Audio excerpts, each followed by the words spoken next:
Oh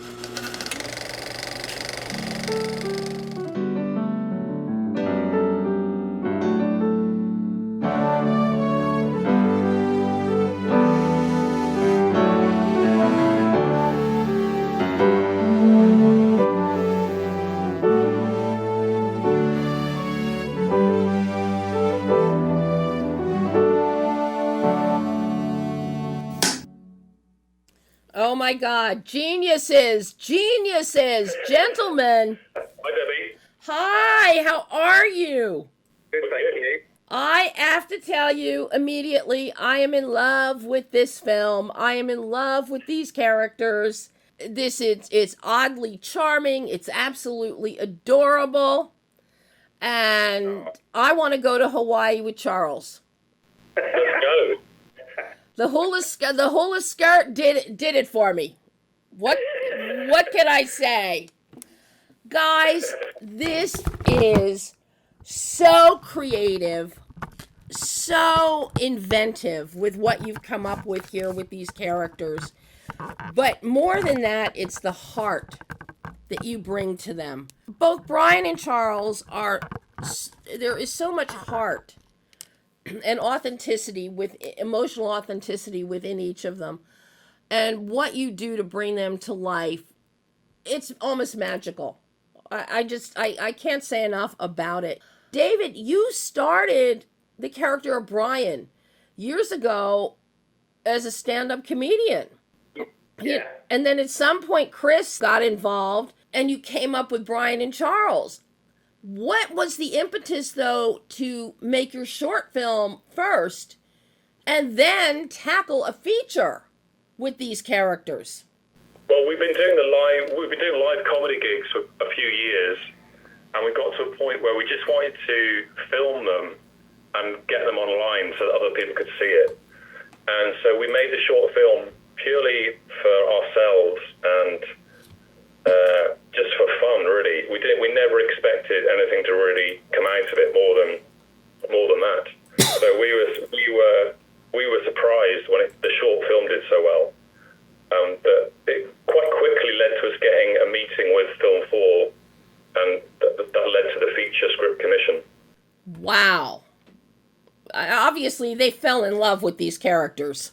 Yeah, I guess they just they must have seen something in it that we just did it for fun. We were just really surprised that it went down so well. I mean, we were very, very happy to start developing it as a feature. Was there a great learning curve for you in expanding the short into a feature-length film?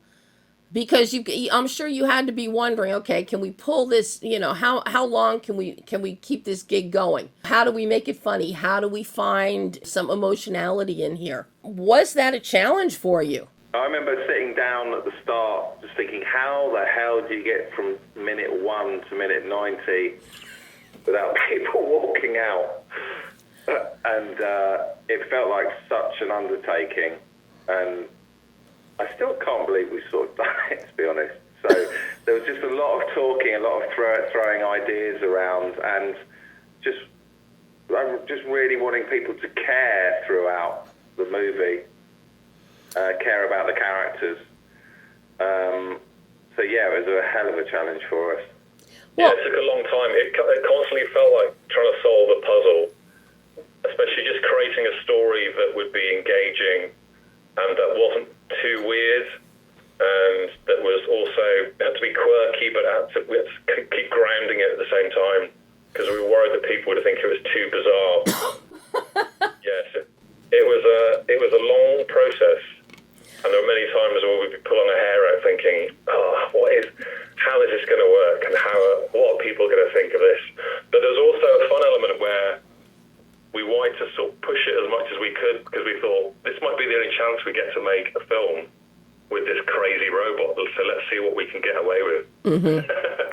Well, now making a film with this crazy robot, who I have to say, Charles's face looks like a cross between Charles Nelson Riley and younger Jim Broadbent. Call me crazy, but the minute I saw Charles's face, I thought of those two people. But yeah, a few people have said that. I'm curious though, when you're writing this, Because of the cumbersome nature and sheer size of Charles, did that enter into your scripting process as to what antics and what situations you could create for him? No, not at first. Not when we were writing it, because we just wanted to do whatever we could with him. But it became more tricky during actual filming, when we thought, how are we actually going to film this? I mean, it was actually quite simple things that turned out to be quite complicated. So just Charles being sitting in a truck, for instance, because he's so massive, we had to alter his body. I had to lie on the floor and sort of be hidden. So that practically there were challenges like that. We had to, because he is so massive, we just had to alter his size depending where he was, what location he was in. But when we were writing it, we didn't think of that. We just wanted to put in what we could, yeah. And of course, the way you have this structured of filming a documentary within this film, I think works really, really well to keep you focused on the fun and the foibles of Brian and Charles. Did you start with the idea of the documentary within the film, or did that come later in the process? Well, because it works so well in the shorts, we decided to keep it. Although in the early stages of the feature, we did contemplate just having it as a straight narrative and not having the documentary element. But because the short worked so well, it felt like we needed to retain that. So, and it allowed us to have certain funny elements. Keeping that, yeah. I think it works beautifully because it really focuses the audience on the two of you and this story. We don't get distracted by the rest of the town or anything else unless somebody comes into frame in confrontation or meeting with Brian and Charles. So it really stays all about Brian and Charles. That was a really smart thing to do. Now, how difficult is it for each of you to get into these characters? David, your character of Brian is a quirky delight and joy. The hat is just to die for. And then Chris, getting into this and wearing this washing machine costume for days on end. But you've got to bring the emotionality in addition to the visual, physical trappings. So how challenging is it to get into each of these characters for you? Well, for me, it's frighteningly easy, and I don't know why it is. I don't know why I can flip it Brian with ease. He's obviously part of my personality somewhere. And playing opposite Charles it's just really, I just find it quite simple, and that relationship is just good fun, and it's simple for me somehow. I don't know how. For me, it was the costume is just a big cumbersome box that I would be sewn into as well. The costume, I had to have my arms sewn into the jacket, so I'd be trapped in there for a few hours, and between takes I'd have to sit on a chair. So it wasn't particularly easy. It was fine when I was performing with David, because we could make that funny. Mm-hmm. But between takes and getting into position was the hardest bit. Does that present a problem or detract you at all when Jim yells action and you got to immediately hit the emotional beat? No. I mean, sometimes you just have to yell it really loud because I couldn't hear it. That was the main problem. But strangely, when I'm inside, when I'm performing as Charles, I could kind of sort of know how he would react. That sounds a bit silly, but I sort of know what to do. Mm-hmm. It's more the physical difficulty of it that's... Mm-hmm. Like, for instance, I have to stand up with my back slightly arched to make it stand up. Oh my gosh. Yeah, so... One thing we learned whilst filming is that the viewer, you just sort of project all your feelings onto Charles's face, which obviously never changes. And there'll be moments on set where members of the crew would say, "No, isn't Charles looking sad there? Or isn't Charles looking But really he's not. It's just a plastic head. So he was quite a good acting teacher for me, Charles, in that less is more. Nothing is everything. Just trusting the scene around you will tell the story and tell the audience how the actor or the character is feeling. Yeah. Trusting the scene around you, this is where some of your supporting cast really come into play. And David, I have to tell you, the dynamic between Brian and Hazel is just charming. It is charming. Okay. Louise Brealey is wonderful. But where we really get the angst and the terror and the tension, and I have to applaud you, David, for capturing a perfect parental concern with Jamie Mishy's character of Eddie and the horrible things that he does to Charles. Yeah, I mean, it's, again, like playing opposite Jamie, I was sort of silently terrified of him in a way. And when he came in to do the casting, it was like, he absolutely nailed it in his kind of the silent, aggressive nature of his. And so there were moments when he would, be threatening to push me, and I was genuinely quite scared of him. So it wasn't really acting in those moments. Well, he is scary, which begs the question, Chris, was that actually you thrown on top of the rubbish pile? No. For that bit, we had a double to go. I didn't have to go on top of the bonfire.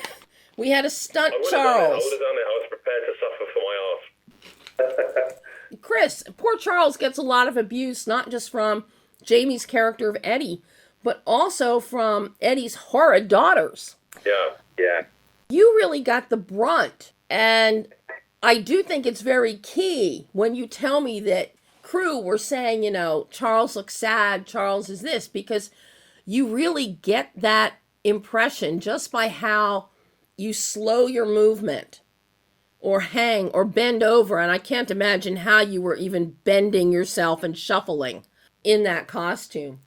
But you really convey a ton of emotion playing opposite these less than nice people. Yeah, we actually had to cut some scenes as well, because we had a scene where Charles vomits oil, but watching it back, it looked a little bit too disturbing. So we thought, we were sort of pushing it a bit too far here. So it was even bleaker. So we had to make some cuts so it wasn't too unpleasant to watch. Mm-hmm. Absolutely. And I think you guys made the right move, and Jim, all of you made the right move with that. I've got to ask you guys, we've got some really fun toys in here. The egg belt, the cabbage gun, the super shover. Did you, while you were in your creative stages, be it with the short or writing for this, did you try and make any of these items yourselves? Not with the. That's a good one. I've lost. Yeah. I didn't try and make my own egg belt, if that's the question. But I think they're quite easy to make. They're just. It's just like a gun belt that those loops hold cartridges. And you could probably, most of his inventions you could probably make yourself. Maybe not Charles, but you could probably do a pretty good pine cone bag and an egg belt. I think the pine cone bag, I think arts and crafts classes the world over will be making pine cone bags after seeing this. But I have to say the cabbage gun is hilarious, as is the super shover. Oh yeah, the super shover. God, I forgot about the super shover. Yeah, that was quite nervy doing that scene actually, because I don't think we'd sort of tried it. We hadn't really tried it out before we did the take, so I wasn't aware if it was going to sort of go backwards and through my stomach. So that was... Sometimes the props department would just strap something to David or me and be like, okay, let's try this in 3, 2, and we'd see what would happen. Oh my God. I've got to ask you guys, with characters like Brian and Charles, number one, I want to see sequels. I want to see a Brian and Charles TV show. I just want more Brian and Charles. But, what is it about these two characters that you love most about each of them?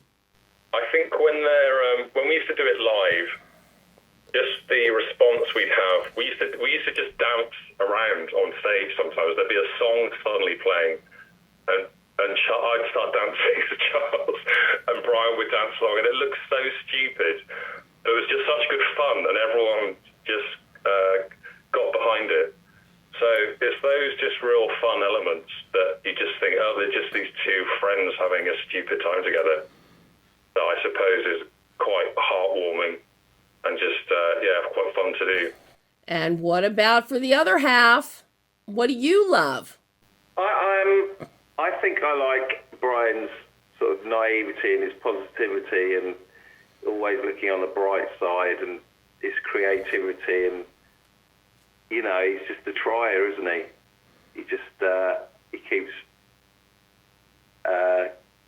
having a go. And it feels like really similar to what I've been doing for 15 years.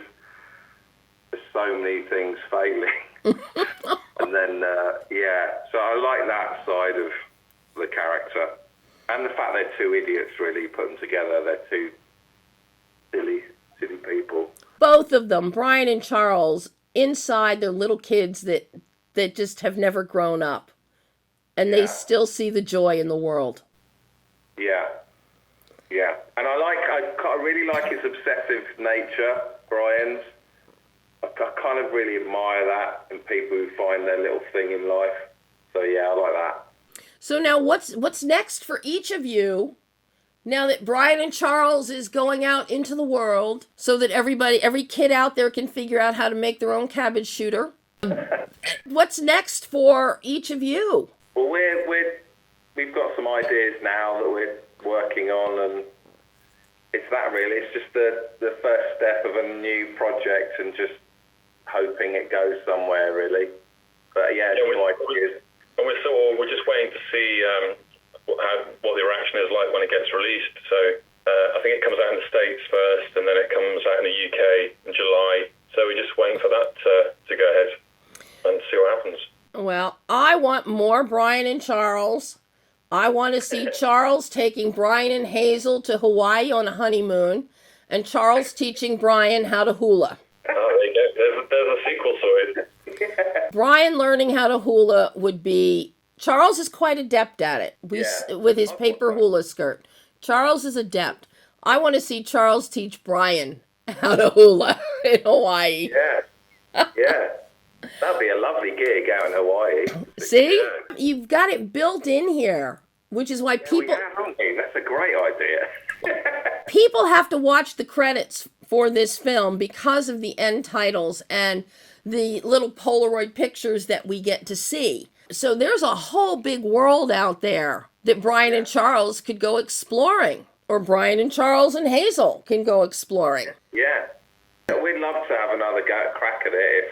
If people liked it and wanted it, I think we'd definitely do it, yeah. I hope you do, because I love this film. I watched it twice. I will watch it again. It makes you happy. This film makes you happy when you watch it. Oh, very much. Thank you. Guys, thank you so much. I hope we get to talk again in the future. You guys are just so fun. So fun. Oh, thanks so much. Bye. Bye.